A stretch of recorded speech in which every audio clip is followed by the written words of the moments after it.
এখনো হাজার মেয়েদের শ্বশুরবাড়ি এরকম আছে যারা কিনা শ্বশুরবাড়িতে থাকা অবস্থায় তাদের বাপের বাড়ি থেকে যদি তার বাবা মা আসতে চায় তাদের জন্য নিজের মন মতো কিছু রান্না করতে পারে না। আচ্ছা, কখনো কি এরকম হয়েছে যে আপনার শ্বশুর বাড়িতে আপনার বাবা মা আসতে চাচ্ছে কিন্তু আপনি আপনার বাবা মায়ের পছন্দ অনুযায়ী কোনো কিছু রান্না করতে পারছেন না আপনার হাজবেন্ডের কারণে? আপনি জানেন যে আপনার বাবা মা ইলিশ মাছ পছন্দ করে, বাট আপনার হাজবেন্ড একটা ব্রয়লার মুরগি নিয়ে এসে দিচ্ছে। অথচ আপনার শ্বশুর শাশুড়ি যদি গরুর মাংস পছন্দ করে, আপনার হাজবেন্ড কিন্তু ঠিক গরুর মাংসটাই নিয়ে এসে দিচ্ছে। আপনার হাজবেন্ড আপনার বাবা মায়ের সাথে নিয়মিত অসম্মান করে কথা বলে যাবে, তাদেরকে ছোট করে কথা বলবে, কিন্তু সে এক্সপেক্ট করবে আপনি যেন আপনার শ্বশুর শাশুড়িকে অনেক সম্মান দেন। তাদের বেলা 16 আনা, কিন্তু আমাদের বেলা কেন 4 আনা?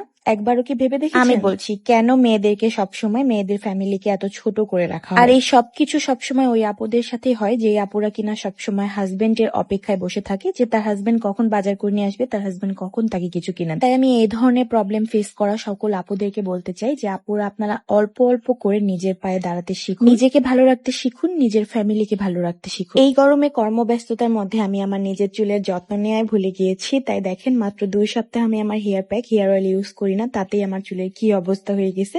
তাই আমি আজকে নিজের মনকে স্থির করেছি যে আমি আজকে আমার হেয়ার প্যাকটা মাথায় অ্যাপ্লাই করব। আমাদের মেয়েদের দাম কোথায় বলেন তো? আমাদের মেয়েদের দাম শুধুমাত্র আমাদের সৌন্দর্য। আর এই সৌন্দর্য কিন্তু শুধুমাত্র আমাদের চেহারাতেই নির্ভর করে না, এই সৌন্দর্য কিন্তু আমাদের চুলের উপরও ডিপেন্ড করে। তাই চুলকে সুন্দর রাখার জন্য, নিজের মনকে সুন্দর রাখার জন্য, নিজের চেহারাকে সুন্দর রাখার জন্য আপুরা সবসময় পরিশ্রম করবেন যাতে নিজেকে সুন্দর এবং ফিট রাখতে পারেন। চেহারা সুন্দর কিভাবে করবেন এটা আপাতত বলতে পারছি না, কিন্তু খুব তাড়াতাড়ি আপনাদের মানে চেহারা সৌন্দর্যের কিছু একটা নিয়ে আসতেছি। বাট এখন চুল কিভাবে সুন্দর করবেন সেটা তো আপনাদের সামনে আছেই।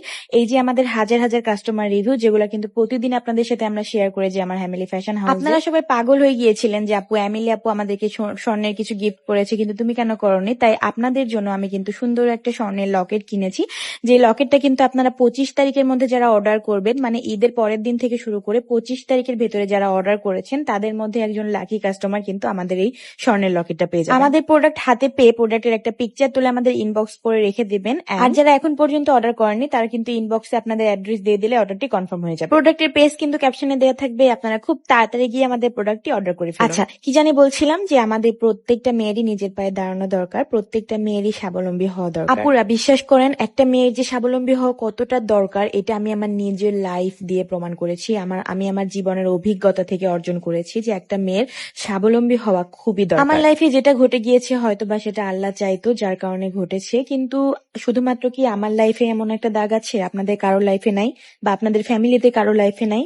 আমার মনে হয় চাঁদেও যেমন দাগ থাকে সেরকম প্রত্যেকটা মানুষের লাইফে কিন্তু কোনো না কোনো একটা দুর্ঘটনা থাকে, বা সে কোনো না কোনো দুর্ঘটনার শিকার হয়। হয়তো কারো দুর্ঘটনা আগে ঘটে থাকে বা কারো দুর্ঘটনা কারোর সাথে খারাপ পরে হয়, পার্থক্য শুধু এটাই। কিন্তু প্রত্যেকের জীবনে যে আপনি বলতে পারবেন যে আপনি সলিড, আপনার মধ্যে কোনো মানে কালো কোনো দাগ নাই, আপনি পুরো পরিষ্কার, এটা কিন্তু কখনো। বিয়ের আগে আমাদের বাবা মা আমাদেরকে এমন ভাবে চলাফেরা করাইছে, বিশ্বাস করেন আমরা কোনো ছেলের দিকে তাকায় একটু হাসতেও পারি নাই। বা আছে না যে এখনকার মেয়েরা যেরকম ছেলে মেয়ে একসাথে মিশে, ছেলে মেয়ে একসাথে কথা বলে, একসাথে এক ব্রাঞ্চিতে বসে ক্লাস করে, আমরা কিন্তু এরকম কখনো আমাদের বাবা মাকে ছাড়া একা একা কোনো রেস্টুরেন্টে ঘুরতে যাই নাই বা কোথাও বের হই নাই। বলতে গেলে মানে আমরা সম্পূর্ণ এত প্রোটেক্ট ভাবে ছিলাম যে এই জিনিসগুলো কিন্তু এখনকার ছেলে মেয়েদের মধ্যে নাই। বাট দেখেন, বিয়ের পর আমরা জেনে বুঝে একটা কাজ করছি, জেনে বুঝে আমরা একটা খারাপ সম্পর্ক থেকে বের হয়ে আসছি, তারপরে আমরা এখন কত আপনাদের কাছে কালারিং। বাট এখনকার মেয়েরা বিয়ের আগেই যেসব ছেলেদের বেড়ে যাচ্ছে, বিয়ের আগেই যেসব ডেট করতেছে, ট্যুরে যাচ্ছে, এই জিনিসগুলো আপনাদের চোখে পড়ে না। সো আপনি যেভাবেই থাকেন না কেন ভাই, যে অবস্থাতেই থাকেন, খারাপ থাকেন, ভালো থাকেন, বড়লোক থাকেন, গরিব থাকেন, মানুষের আপনাকে নিয়ে সমস্যা থাকবেই।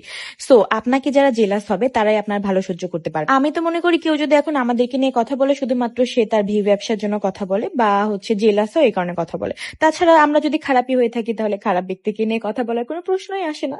সো আজকের ভিডিওটা এই পর্যন্ত শেষ করবো, দেখা হয়ে যাবে নেক্সট ভিডিওতে। আল্লাহ হাফেজ।